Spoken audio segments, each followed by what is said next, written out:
Fala galera, sejam todos muito bem-vindos a mais um vídeo aqui do canal Gilberto Melo. Hoje eu vou falar sobre uma coisa muito interessante. Você sabe fazer perguntas ao baralho cigano ou ao tarô?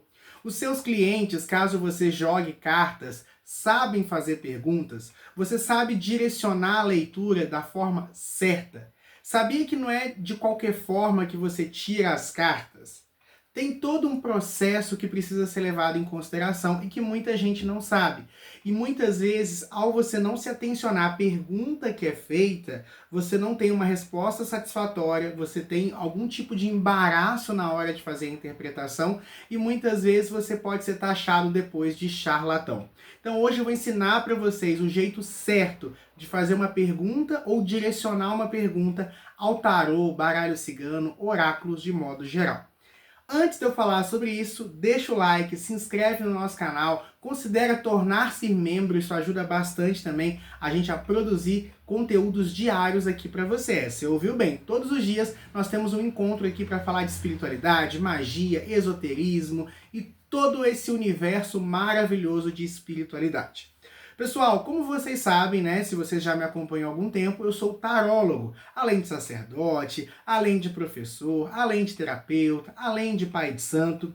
Eu sou tarólogo. Trabalho com as cartas há muito tempo, graças à espiritualidade maior. Eu leio cartas todos os dias para clientes, minha agenda está sempre cheia. E ao longo desse tempo eu vou aprendendo algumas coisas com as cartas e sempre vou dando dicas aqui para vocês, né? De vez em quando eu trago alguns conteúdos dentro desse universo oracular, porque eu sei que muitos dos meus seguidores aqui gostam, ou gostam de oráculos, ou são oraculistas, ou querem aprender, né? Inclusive tem vários cursos aqui dentro dessa linha no nosso canal. Então eu sempre gosto de dividir com vocês. E uma coisa interessante que eu estava reflexionando outro dia é sobre o quanto a pergunta ela já ajuda a gente a traduzir melhor o que as cartas falam, como também a executar melhor a leitura.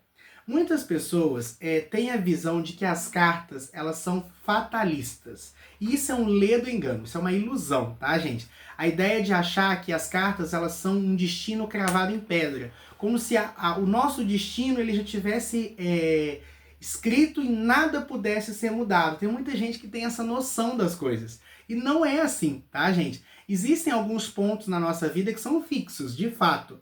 Coisas que você assumiu antes de reencarnar, dívidas kármicas que você tem dessa ou de outras vidas, alguns processos missionários, algumas coisas que estão escritas nas estrelas, vamos falar assim, ou seja, que vem do alto, sim, você vai vivenciar.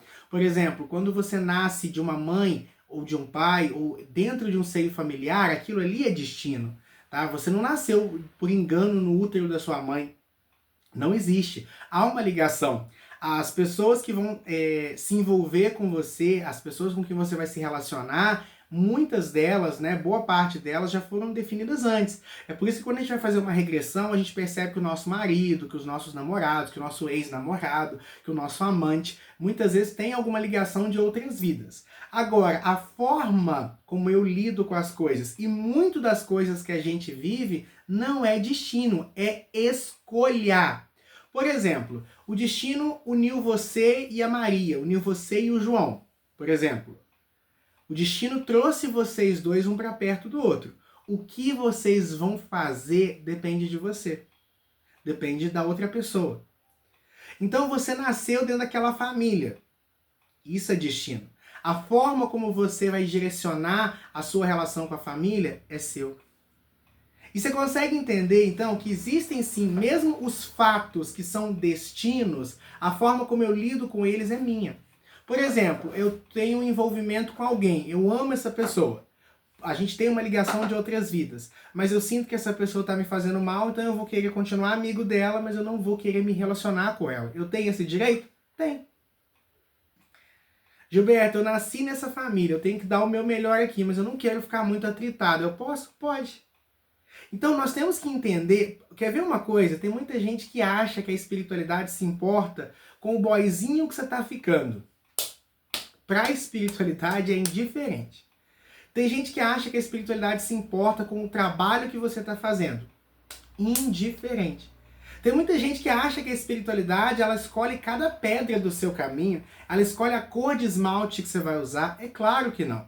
A espiritualidade, ela está ao seu lado para processos mais amplos, para o seu propósito. Se você está ficando com o Pedro, ou se você vai ficar com o João, se você vai ficar solteira, ou se você vai arrumar um marido e casar com ele, é uma escolha sua. Desde que essa escolha de ficar solteiro, de casar, de ficar com alguém, de ser poliamoroso, não afete as missões, o propósito e a sua essência, para a espiritualidade, se você está beijando ou não o João, é indiferente. Se você trabalha na empresa A, B ou C, é indiferente. Ela vai te orientar para coisas maiores. Sabe por quê? Tudo que é desse mundo é indiferente para o espiritual. Tudo que é desse mundo para a espiritualidade é indiferente. O que a espiritualidade quer é que a sua alma, que a tua essência evolua. Porque é essa essência que pré-existe. Ao final dessa vida, aonde você trabalhou, os diplomas que você tem, os títulos que você tem, quem você beijou ou deixou de beijar, fica tudo aqui. Quem vai é você. Então a espiritualidade, ela sim nos orienta no nosso dia a dia. A espiritualidade, ela coloca coisas que vão nos auxiliar ou nos induzem a fazer certas coisas que para a alma é bom. Mas ela não vai se ater a detalhes tão pequenos. E por que eu estou te falando isso? Porque tem gente que acha que o destino, que o espiritual, que Deus desenha cada linha da sua vida. Não é. Deus te deu o livre-arbítrio. Livre-arbítrio é a máxima. Qualquer espírito de luz respeita o livre-arbítrio. Qualquer ser cósmico entende os processos da vida. Então para com essa bobeira de achar que cada pedra do caminho, cada passo do caminho já foi desenhado. Na minha experiência como oraculista, eu falo uma coisa categoricamente para vocês. Quase 80% das coisas que você vive depende diretamente das escolhas que você faz. Existem coisas que, como eu falei, vêm do destino. Essas coisas, ainda que eu não controle, eu posso escolher a forma como eu me relaciono com ela. Mas a maior parte das perguntas que são feitas no baralho, geralmente são coisas que dependem muito da sua escolha.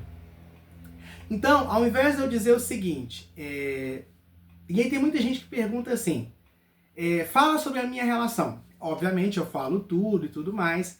Agora, a pergunta mais indicada é, como eu posso fazer para melhorar essa relação? Por quê, Gilberto? Porque essa pergunta vai fazer com que o baralho te dê orientações de coisas que vão salvar aquela relação.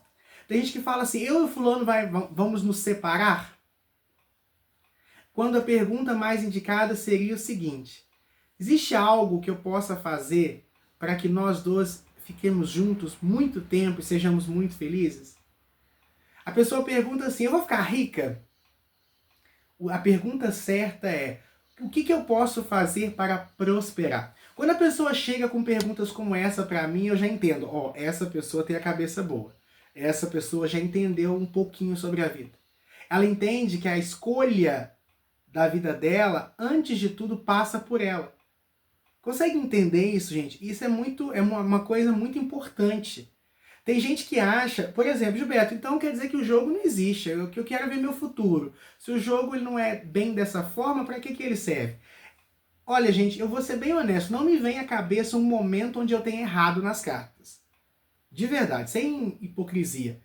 Pelo menos não vieram reclamar comigo, não. A maioria das coisas que eu falei até hoje, eu sempre acertei.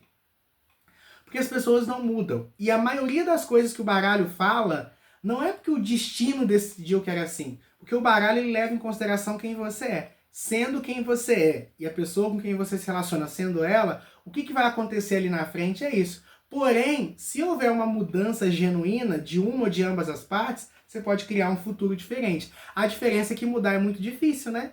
As pessoas muitas vezes estão tão apegadas aos processos que elas não mudam. É onde a maioria das coisas que a gente prevê acaba acontecendo.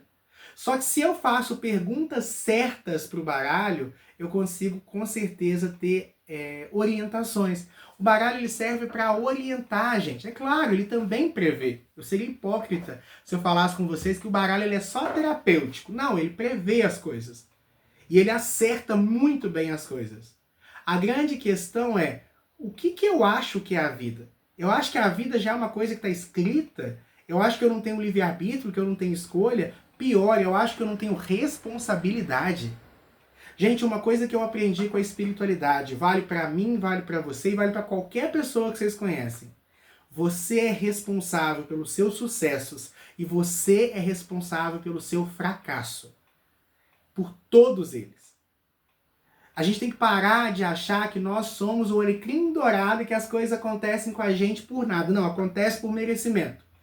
Por isso que quando um cliente chegar para você, quando uma pessoa jogar cartas com você, compadeça-se das dores dela, mas entenda que ela é geradora daquelas dores, mantenedora daquelas dores ou aumentadoras daquelas dores.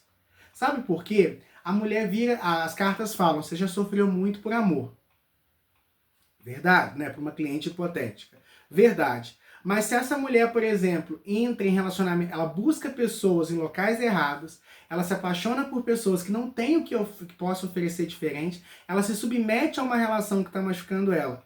Ela sofreu muito por amor? Sofreu, mas quem se colocou no papel de sofrimento? Ela. Claro, por questões emocionais, por fragilidades, mas o espiritualista, ele tem que ter esse olhar. Você não vai ser grosso, agressivo com a sua cliente, mas você tem que saber, tá sofrendo porque não aceita que o namorado dela, o marido dela é um embuste. Porque prefere ficar num relacionamento abusivo do que se amar e sair dele. Tem questões emocionais, psicológicas, materiais que influenciam, mas a verdade é essa. Então a gente tem que entender que ninguém é vítima, ninguém é um coitadinho, ninguém é um dodói. As pessoas merecem ser amadas. Você, enquanto oraculista, deve dar apoio, acolhimento, orientação. Mas você não pode se deixar levar pelo vitimismo. Ninguém é vítima. Você não é vítima. Se você se sente uma vítima, eu te falo, você está mal aspectada no entendimento sobre da vida. Então, quando a pessoa chega, eu amo pessoas que chegam para as cartas e falam, o que eu preciso fazer para melhorar na relação, no trabalho, no financeiro? Eu tô com essa e essa ideia, qual que é mais interessante energeticamente falando? Porque, por exemplo, a pessoa fala, o meu caminho é trabalhar de enfermeira ou o meu caminho é abrir minha loja? Você pode fazer qualquer um dos caminhos. A gente vai analisar pela sua personalidade, a sua energia, o seu propósito. Olha, tem mais chance de dar certo aqui. Mas se você quiser escolher aqui, as escolhas, gente, elas não podem ser tiradas de você. Tem muita gente que pega o tarólogo e acha que ele e joga para ele a responsabilidade que é da própria pessoa, que é de escolher. É a sua vida, não é? Então quem tem que fazer as escolhas? Você. Enquanto espiritualista, a gente tem que ter esse olhar maduro. E você, quando for fazer leituras para você, também tem que ter esse olhar. Por isso que eu falo, façam perguntas certas para as cartas. Você vai perguntar assim, o amor da minha vida tá chegando em breve? Eu vou te responder essa pergunta. Agora, se você me perguntar o seguinte, Gilberto, o que eu posso fazer para atrair um grande amor para a minha vida? Aí você dá mais espaço para as cartas te orientarem, corrigirem o que está te faltando. Porque todos nós, presta bastante atenção nisso que eu vou te falar. Todos nós, todo ser humano merece amor, merece alegria, merece prosperidade, merece saúde, merece felicidade. Todo ser humano. O destino de todos nós é esse. Todos nós. Então, já que você gosta da ideia do destino fatalístico, isso é o que todos nós merecemos. Então, por que nem todos temos, Gilberto? Porque nós não atuamos da melhor forma possível. As pessoas, elas querem entrar no céu, mas elas não entendem que se elas continuarem sendo quem elas são, elas nunca vão chegar ao céu, porque se elas chegarem no céu, o céu não vai ser mais perfeito. Eu gosto muito dessa analogia para explicar isso. Por exemplo, o que é o céu na nossa concepção? É um lugar perfeito, maravilhoso. Tudo em perfeita harmonia lá dentro. Eu sou esse ser que vive em perfeita harmonia? Quando eu chegar no céu, a minha presença no céu vai deixar o céu legal? Então, tirando a metáfora do céu e levando para a vida, sendo quem eu sou, eu consigo ser muito feliz numa relação? Ser feliz e fazer alguém feliz numa relação? Sendo quem eu sou, eu consigo ser próspero? Sendo quem eu sou, eu consigo me manter saudável? Esse é o ponto. Então, você precisa, mesmo quando a pessoa às vezes não tem toda essa expansão de consciência, quando ela me faz uma pergunta como, vai demorar muito para chegar ao amor da minha vida? Eu respondo pelas cartas e em cima do que as cartas me falam já trago orientações. olha, eu vejo que vai demorar, ou que vai chegar em breve, mas é importante que você se atencione a isso, isso e isso, que você trabalhe isso, isso e isso dentro de você. Porque até para fazer previsão de tempo nas cartas é muito legal. Por exemplo, olha, a pessoa às vezes está procurando um emprego, as cartas falam que demora, mas se você melhorar isso, isso e isso, você consegue antecipar um pouco, ou atrasar. Por isso que a leitura de tempo ela é sempre uma média de tempo, porque pode chegar rápido, no menor tempo possível, ou no maior tempo possível, depende do que? Das escolhas. Por isso saber fazer as perguntas na hora do jogo é muito importante, tá? Faz previsão? Faz, mas a gente tem que entender que as previsões estão atreladas às ações que são feitas. E eu, como oraculista, busco não só prever, mas também orientar sobre as ações que vão favorecer você a alcançar a sua melhor versão. Então, gente, aprendam isso. O que eu preciso melhorar para o amor melhorar? O que eu preciso melhorar para a prosperidade melhorar? O que eu preciso melhorar para a minha relação familiar melhorar? O que eu preciso melhorar para a minha saúde melhorar? O que eu preciso melhorar para meu espiritual melhorar? Então, se a pergunta for essa, a resposta vem muito melhor. Se você aplicar a resposta que as cartas te dão a essas perguntas na sua vida, você pode conseguir a melhor versão de caminho possível para você e mais que isso, a melhor versão e mais que isso, você consegue também amadurecer e crescer e viver coisas muito maiores. Lembre-se sempre disso, tá bom, pessoal? E aí, o que vocês acharam do vídeo de hoje? Comenta aqui embaixo que eu quero saber. Muita luz, muita paz, muito equilíbrio e até o próximo encontro. Tchauzinho!